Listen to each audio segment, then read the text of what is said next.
خبر شامل کرتے ہیں بلوچستان کے ضلع پنجگور سے۔ مسلم لیگ نون ضلع پنجگور کا ایک اہم اجلاس ضلعی دفتر میں منعقد ہوا، جس میں مکران ڈویژن بشمول پنجگور، کیچ اور گوادر میں ایران سے ملحقہ سرحد کی طویل بندش پر شدید تشویش کا اظہار کیا گیا۔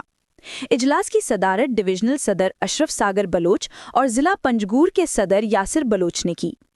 اجلاس سے خطاب کرتے ہوئے مسلم لیگ کے رہنماؤں نے کہا کہ بارڈر کی بندش سے نہ صرف مکران ڈویژن بلکہ رخشان ڈویژن اور پورے بلوچستان کے عوام شدید معاشی اور سماجی مشکلات کا شکار ہو چکے ہیں۔ بارڈر ٹریڈ، جو مقامی معیشت کی ریڑھ کی ہڈی ہے، مکمل طور پر معطل ہو چکا ہے، جس سے ہزاروں خاندانوں کا روزگار خطرے میں پڑ گیا ہے۔ رہنماؤں نے موجودہ وفاقی حکومت سے مطالبہ کیا کہ وہ فوری طور پر نوٹس لے کر سرحد کو کھولنے کے احکامات جاری کریں۔ انہوں نے وزیر اعظم پاکستان میاں محمد شہباز شریف اور صدر مملکت آصف علی زرداری سے پرزور اپیل کی کہ بلوچستان کے عوام کے مسائل کو ترجیحی بنیادوں پر حل کیا جائے اور سرحدی تجارت کو بحال کر کے عوام کو درپیش معاشی کرب سے نجات دلائی جائے۔